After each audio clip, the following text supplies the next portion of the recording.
Agora criamos nosso componente para navbar, podemos pensar nos próximos componentes que iremos criar. Vamos dar uma olhada aqui no nosso resultado final. Nós temos aqui uma lista de tarefas, então poderíamos começar a pensar aí no componente task list, e dentro dela nós temos os componentes task. Podemos pensar aí como task item. Cada tarefa seria um item dessa lista. Então vamos começar pela task list. Voltando aqui para o nosso editor, dentro da pasta components, iremos criar uma pasta chamada task list. Dentro dela criaremos nosso arquivo tasklist.js e vamos criar o nosso componente.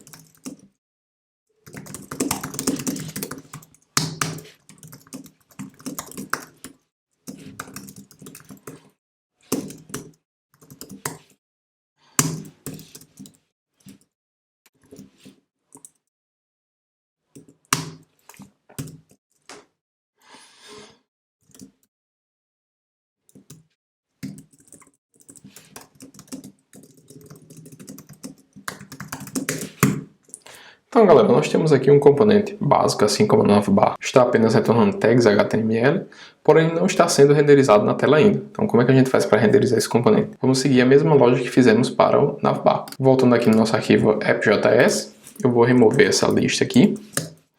E agora nós iremos criar aqui um container para essas nossas listas. Lembre-se que teremos 3 listas no final. Então, eu vou renderizar aqui. Então, primeiro a gente tem que importar nosso componente, né?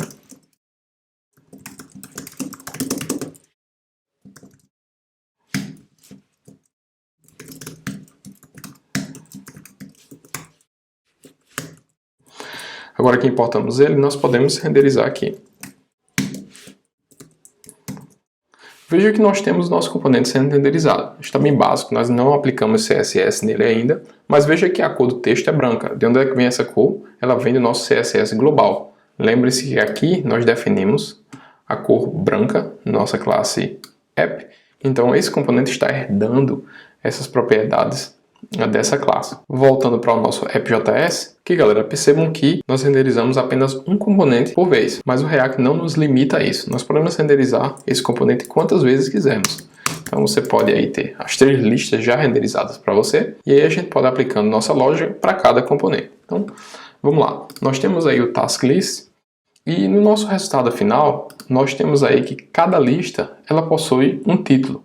Vejam que essa é pendente, fazendo e completa. Então, como é que a gente aplicaria esse título? A gente pode substituir isso aqui por uma div.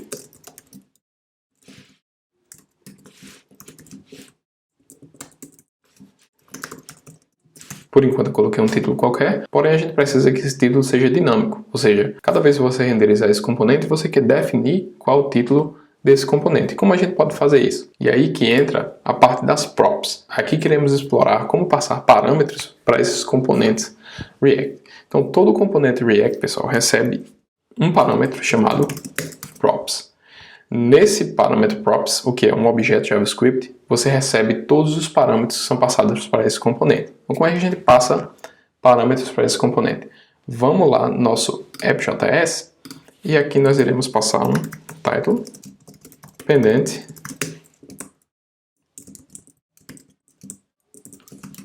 fazendo e completa.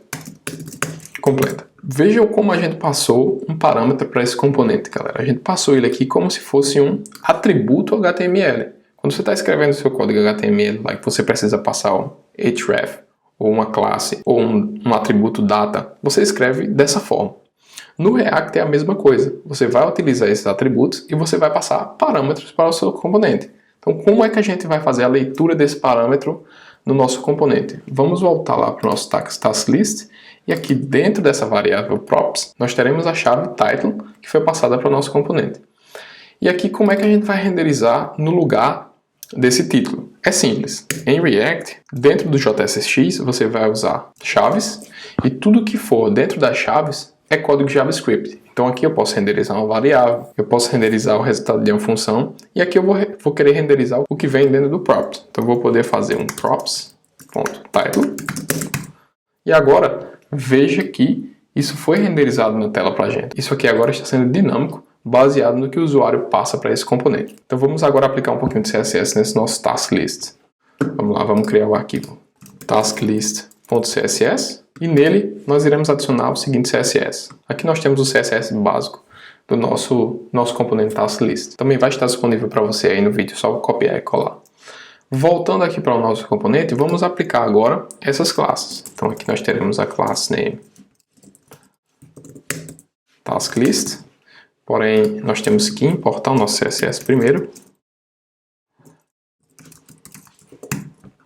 Agora nós já temos alguma coisa aí na tela. Agora nós precisamos que isso aqui se comporte como um título. Então teremos aí nossa classe name title.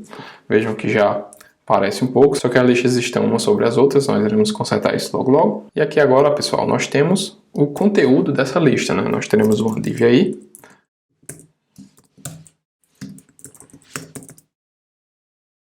Terá a classe content.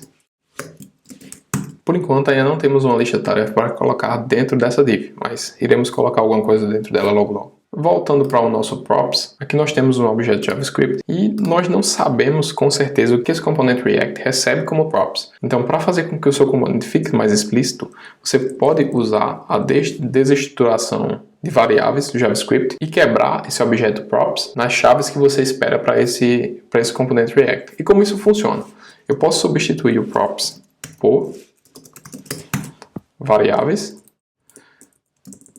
e renderizar essas variáveis diretamente aqui. Então percebam que agora a gente tem o mesmo resultado, porém na assinatura da função eu consigo saber diretamente quais parâmetros essa função, esse componente React recebe. Então a partir de agora nós iremos quebrar essas props dessa forma, porque assim fica bem mais explícito saber o que o nosso componente precisa para ser renderizado. Ao longo das aulas, nós iremos estender esse componente e passar mais props para ele. E aí você vai perceber que vai trazer um benefício muito grande para a gente. Então, para recapitular, galera, nessa aula nós vimos como o componente React recebe parâmetros através das props. Props são imutáveis, ou seja, você só pode utilizar o valor delas, mas você não pode alterá-las. O React, através das props, utiliza isso para recomputar o seu DOM e renderizar os elementos na tela de forma automática. Então, se essas props forem modificadas, a gente vai ver aí nas próximas aulas, se elas forem modificadas pelo um componente pai, o componente filho, no caso o tasklist, ele vai atualizar automaticamente. Então o React vai ser responsável por essa atualização do que aparece na tela pra gente. Então perceba que aqui a gente só renderiza essa prop title, chamada title, a gente não modifica ela e não precisa estar observando para saber se ela mudou e alterar isso no nosso DOM. O React vai fazer isso pra gente automaticamente. E com isso em mente, na próxima aula nós veremos como definir essas props e fazer com que nossa aplicação fique mais robusta e mais confiável utilizando o prop types.